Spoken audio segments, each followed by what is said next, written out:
അവിട്ടത്തിന് തുമ്പക്കഴുത്തറുത്ത് നാക്കിലയിൽ തൃക്കാക്കരപ്പന് സമർപ്പിക്കുന്നതോടെ ഒരോണം കഴിയുന്നു. അഥവാ മലയാളി ഓണമുണ്ട കണക്കിലേക്ക് ഒരു വർഷം കൂടി. തിരക്കിട്ട് നമ്മൾ കയറിപ്പോന്ന വർഷങ്ങളിൽ വെച്ചുമറന്നതെന്തൊക്കെയോ ഓർത്തെടുക്കാൻ ജീവിതപ്പാച്ചിലിനിടയിൽ ഒരു ഇടവേള. ഓർമ്മകളുടെ ഒരു വിളവെടുപ്പുത്സവം. പുലരുമെന്നുറപ്പില്ലാത്ത കറുത്ത കാറ്റത്തെതറിയുറഞ്ഞ ഒരു രാത്രിക്കൊടുവിൽ ഒരു കുളിർന്ന കുനുതുമ്പച്ചിരിയുമായി ഓണം പടിക്കലെത്തി നിൽക്കുന്നു.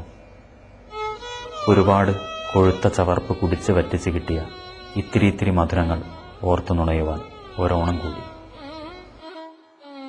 ഓർമ്മകളിലെ മുഴുവൻ ഓണങ്ങൾക്കും കക്കാട് നന്ദി പറയുന്നു ഈ കവിതയിലൂടെ. ഒരിക്കൽ കൂടി കത്തിക്കാനായ ആട്ടവിളക്കിനെ സാക്ഷി നിർത്തി.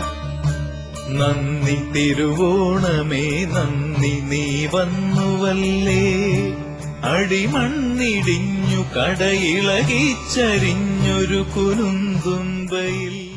സമൃദ്ധിയുടെയും സന്തോഷത്തിന്റെയും കാലമായിട്ടാണല്ലോ ഓണം നമുക്ക് സങ്കല്പിക്കപ്പെടുന്നത്. ആ കാലം ഏത് ജാതി മതഭേദമന്യാതെ എല്ലാവരും ആഘോഷിക്കുന്നതുമാണ്. അത്തരം ആഘോഷങ്ങളിലെ ആണ്ട്രതികളിലെ വളരെയേറെ താല്പര്യമായിരുന്നു കക്കാടിന്. നാട്ടിലാണെന്നുണ്ടെങ്കിൽ പൂക്കൾ ഇടുന്ന കാര്യത്തില്, പിന്നെ നമ്മുടെ നാട്ടിലെ പ്രത്യേകതയുള്ള എഴുത്ത് മത്സരത്തില്, അതുപോലെയുള്ള കളികളില് ഒക്കെ അങ്ങേയറ്റം ഉത്സാഹത്തോടുകൂടി പങ്കെടുക്കാറുണ്ട്. പ്രിയ സ്നേഹിതനും സഹോദര തുല്യനും സഹപ്രവർത്തകനായിരുന്നിട്ടുള്ള അക്കീത്തത്തിന്റെ ഷഷ്ടിപൂർത്തിക്ക് ഒരു 10 ശ്ലോകങ്ങൾ എഴുതിയിട്ട് അദ്ദേഹം അയക്കണ്ടായി. കത്ത് അന്ന് പോവാൻ പറ്റിയില്ല, അസുഖമായതുകൊണ്ട് അങ്ങ് കത്ത് അയക്കണ്ടായി. ആ കത്തില് ആകാശവാണി ജീവിതത്തിനെ പറ്റി പറയണ ഒരു ഭാഗം: 3 10 വാണു സമകളൊരുമയായി ഞങ്ങൾ ആകാശവാണി തൂണായിട്ടക്കി തെക്കു കൊടുകളും ഒരു കാടും കടൽ തീരഭൂവിൽ. ഊണായി ആകാശവാണിക്ക് അതിനുടെ തണലത്ത് ഊണുമായി ഞങ്ങളും ചേർന്നോണം കൊള്ളുന്നിതോണദിനമൊഴികെ അതെങ്ങൾക്കൊരേകാശിയല്ലോ.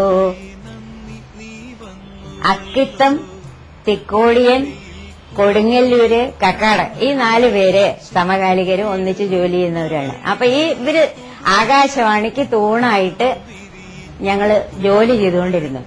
ആ ആകാശവാണിയുടെ തണലത്ത് ഊണുമായിട്ടാണ് ഞങ്ങള് എന്നും ഓണം പോലെ സന്തോഷമായിട്ട് കഴിഞ്ഞിരുന്നു.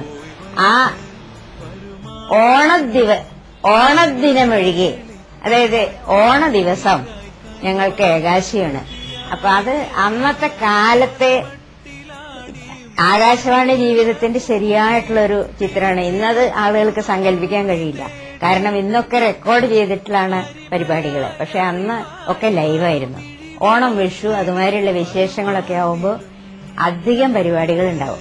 ഈ അധികം പരിപാടികൾ ഉണ്ടാവുമ്പോൾ അവർക്ക് പെട്ടെന്നൊന്നും പരിപാടികളുടെ സംവിധാനവും നിർവഹണവും കഴിഞ്ഞിട്ട് പുറത്തേക്ക് ഇറങ്ങാൻ പറ്റില്ല. സ്റ്റുഡിയോന്ന് പുറത്തേക്ക് ഇറങ്ങാൻ പറ്റില്ല.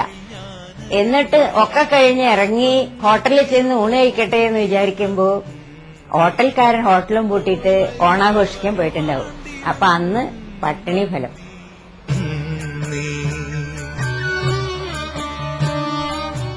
ഒരു കവിത ഉരുണ്ടുകൂടുകയോ പുറത്തേക്ക് സംസാരിക്കുകയോ ചെയ്യാത്തപ്പോൾ ഞാൻ നിലനിൽക്കുന്നില്ല. അതുകൊണ്ട് തന്നെ കവിത എഴുതുന്നത് എനിക്ക് പ്രധാനമാണ്.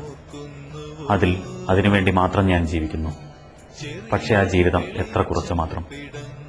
മരിച്ച നിമിഷങ്ങളുടെ, അല്ല കാലത്തിന്റെ കൂറ്റൻ കൂമ്പാരത്തിൽ പൂത്തുനിൽക്കുന്ന ഒരു പാവം തുമ്പക്കുടം മാത്രം.